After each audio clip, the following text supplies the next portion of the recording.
YouTube, what is up? It's Nisi. I'm here with a new video, how to carry from each role. You guys really liked the Elo's explained video. I didn't think it would do that well, but you guys loved it. There's no gameplay. It was essentially a slideshow, but you guys really liked that talk. So I'm going to do more big picture talks, similar to that, and we're going to talk about which roles carry the hardest. I mean, they all carry in their own ways, in order of which ones carry the hardest and how to do it. I did the 100 games to diamond on all the different roles with different champs, and I'm going to be telling you the observations about each role and what I've noticed.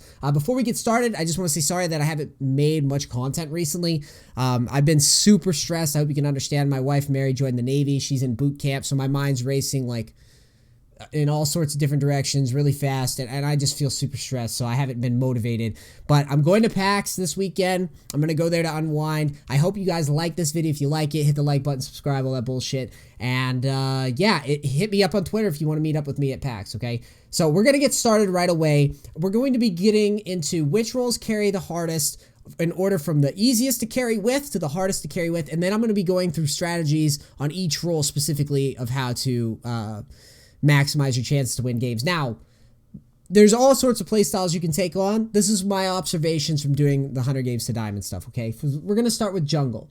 Currently, jungle is hands down the most busted bullshit role, in my opinion.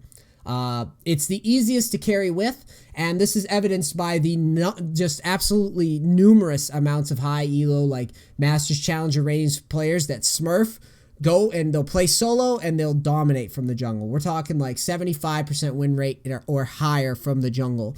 How do they do it?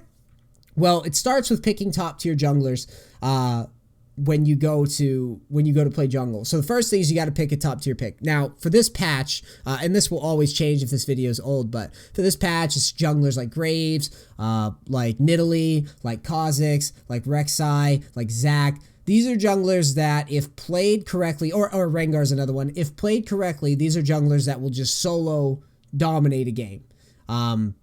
Mainly, you should gear yourself towards more the carry-oriented ones, especially at lower elo, but it all comes down to picks. It's very important that you pick the right junglers that clear. Now, speaking of clears, you need to optimize your clears in norms. Just practice your clears and make sure you understand where you're going, and maybe copy someone on Twitch that you know is a good jungler. See how they clear, see how when they back, and see everything from how they kite to how they move around the map. Really get a feel for that, and then start practicing it, and you'll see the results really, really fast. You're only going to gank off of power spikes. So, for example, I see a lot of junglers like to do this bullshit where they'll gank without a buff. They'll gank level 5 as like a Fiddlesticks or like a Vi or like a Nocturne instead of just getting that level 6 and then making their gank. It's very important that you plan around power spikes so your ganks are going to suck dick. You want to shove lanes after successful ganks in order to set up more objectives or to protect your laners from a counter of some kind, whether it be a counter gank, different lane roaming into wherever lane that you've just ganked, shit like that. You want to ward for invades. This is especially true early level. If you're playing one of the carry type junglers, sometimes they can be exploitable to early invades. Make sure that if you're not invading yourself, which personally I don't really think you need to even do that, but if you're not invading yourself, you need to ward for invades and make sure you don't get cheesed. So all you got to do is after you clear your first camp, make sure to drop that ward. And jungle guys that are watching this video, you should know what I'm talking about. Don't get cheesed by invades. You don't want to over gank.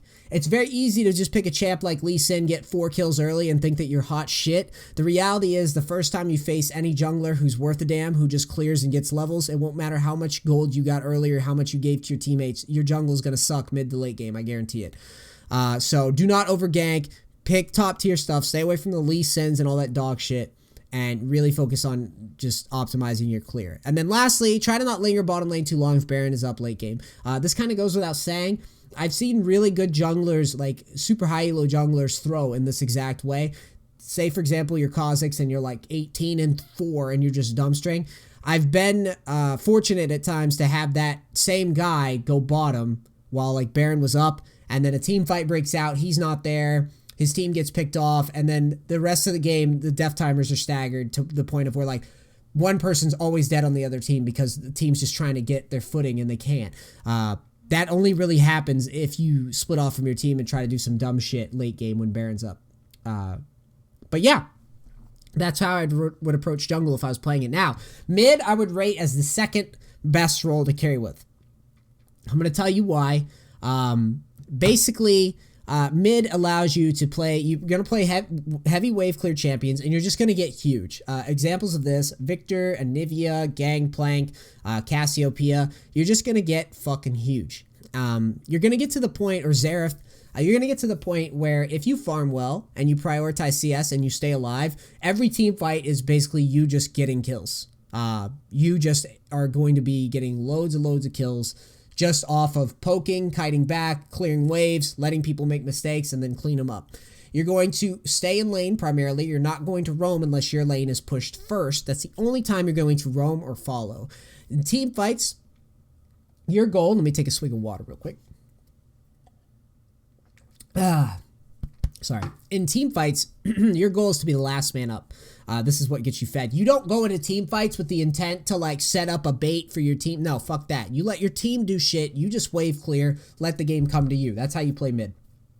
Stay away from assassin champs. They're not very good right now. Sure, you can play shit like Akali and LeBlanc and get super fed, but it's not going to be, in my opinion, as reliable as the strategy that I'm laying out for you. Anytime someone roams, you push, right? And then you can follow, or you could just win the tower and get XP. Do not feel pressured to do anything other than prioritize getting your items in your farm and clearing the waves like mid to late game. That's your responsibility. When lanes are pushing, your responsibility is to quickly clear the waves for your team. So you're just going to get loads of farm, loads of items, and you're going to play team fights to stay alive. And with those champs that I mentioned, it should be easy money for you. Support. Believe it or not, I would put support above top lane. Maybe it's really debatable on you and your play style, but I would put support higher than top lane in the grand scheme of things. Maybe top lane over support and lower elo.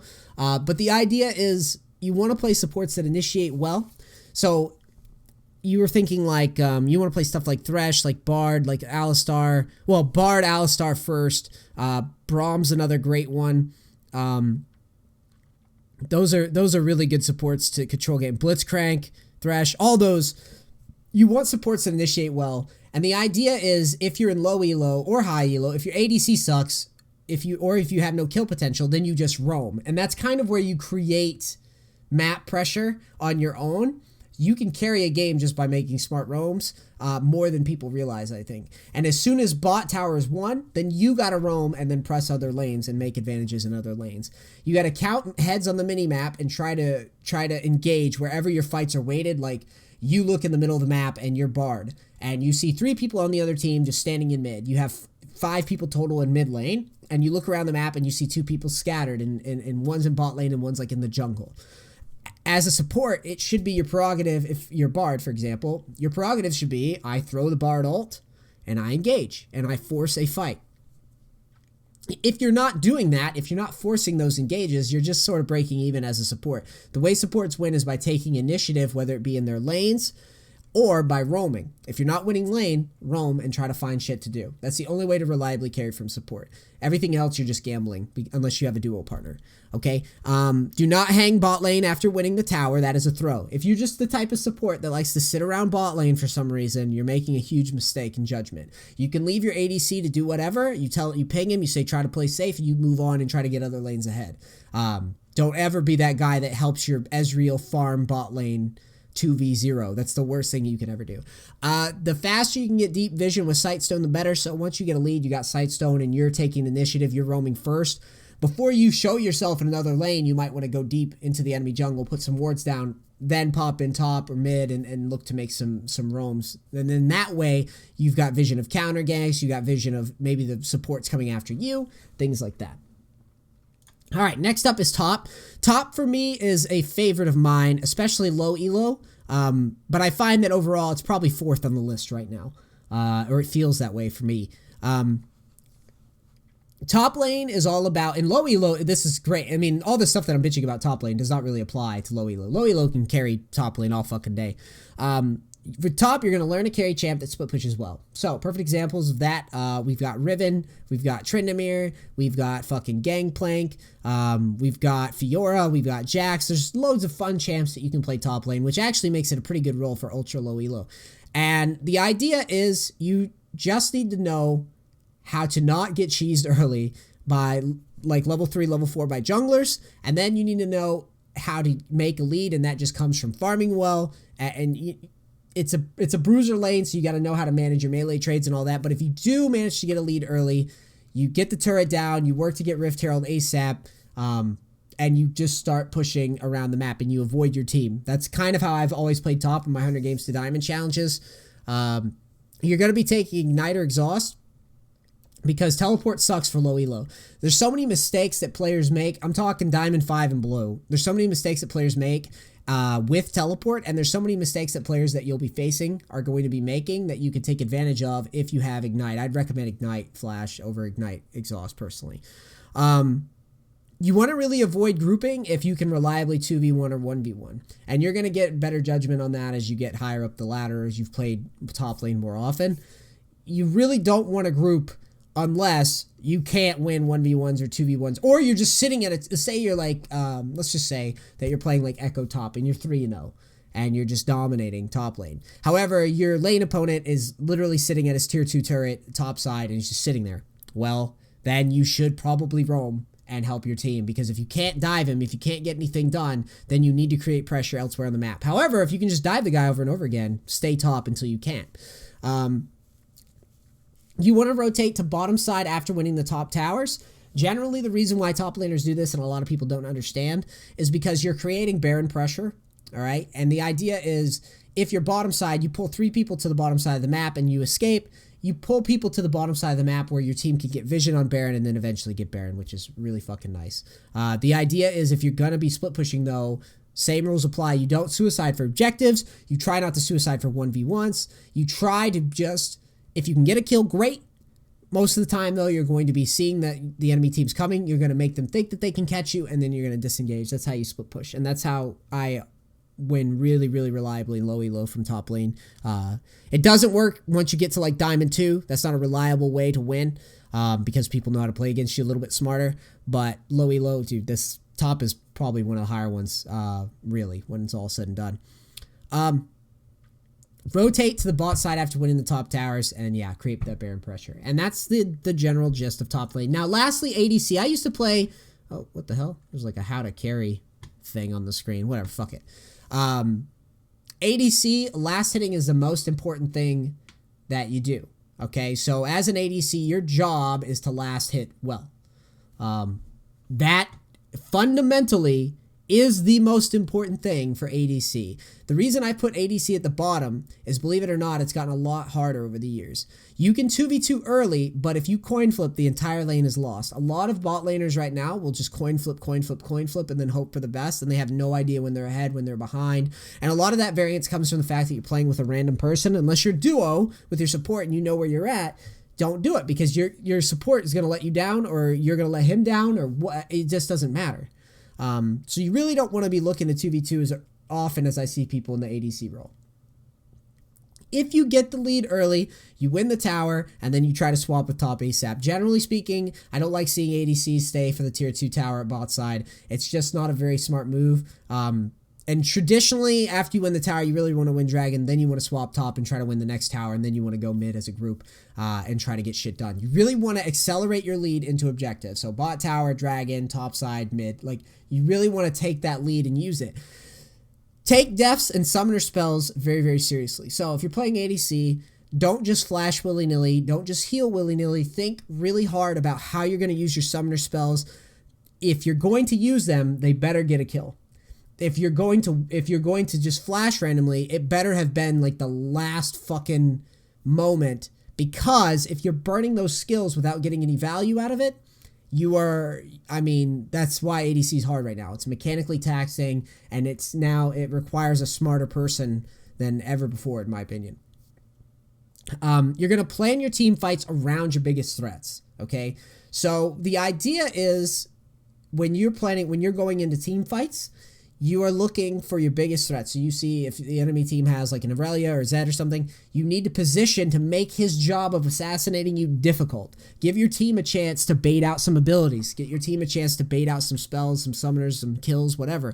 And then you start poking and prodding in and trying to peel the layers back using your mobility or just raw damage or whatever.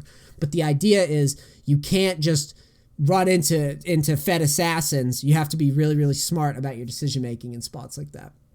And the last thing, and this is going to close out the video, and this applies to all the roles, but most importantly to ADC right now, smart ADCs with decent mechanics, all right, are way, way, way better than idiots with like genius mechanics. And I really sincerely mean that.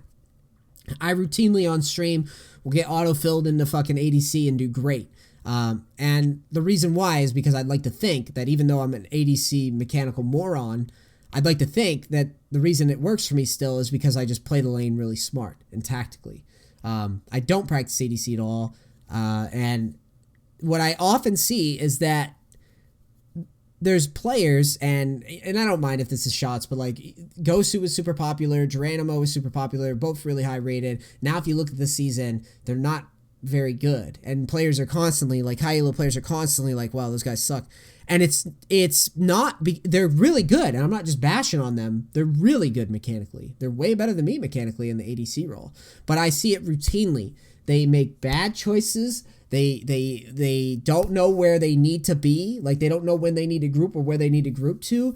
They play team fights very greedy. Like, they won't use their brains. They try to rely on old ADC where it's like, well, I could just right click and outplay all day, but you can't anymore. That's not really what the season and what ADC specifically is about right now. It's more about being a utility player and a team player and a smart player, right? So that's why I poke a little bit at those guys, because they are great ADCs, but they struggle because the game has shifted, and it's shifted to hurt ADCs probably the most, in which case I would give ADCs a little bit of credit for the people that are playing it. You do have to have great mechanics, but now you not only have to have great mechanics, but you have to have good smarts too. So really, if you're an ADC guy watching this video, really take that in, because I mean, I've played with a lot of good ADCs and a lot of really shitty ones and a lot of great mechanical idiots. And what I always appreciate is when an ADC knows where his power spikes are, knows to get farm, knows to stay alive in team fights. Infinitely better than a just crazy idiot that coin flips and then sometimes carries, sometimes doesn't. Much, much more reliable. And then that's what, if you can do that, then the ADC role is fucking awesome and you can actually carry from it, okay? And that's it. Those are the roles. I hope these little tips apply to you, help you out a little bit. I had a thing that was like, click on the titties to sub. Oh, here it is. I will see you guys when I get back from PAX. Click on the titties to sub. And if you want to see more videos like this, if you have any ideas of other stuff to talk about, I hope this helps you. This is not just bullshit Nisi talking out of his ass. Remember that I did a bunch of 100 games to Diamond stuff. I know what works. I've done you've seen the videos, you've seen the grinds and stuff. This is real, okay? Jungle's definitely the strongest role. If you're playing it, now's the time you should be able to climb. ADC is probably your hardest, but these tips, no matter what role you fall into, you should be good. You should have a strategy or a mindset, and that's really important in this game, having the right mindset of how to approach these lanes, and you'll see the results, all right? I hope this video helps you. I love all you guys. I'll see you when I get back from PAX. I'm out. Peace. Crackers. And if you want to see me at PAX, at Nisi on Twitter, just let me know that you're there, and I'll take a moment to say hi to you, all right? I love all you guys. Thank you.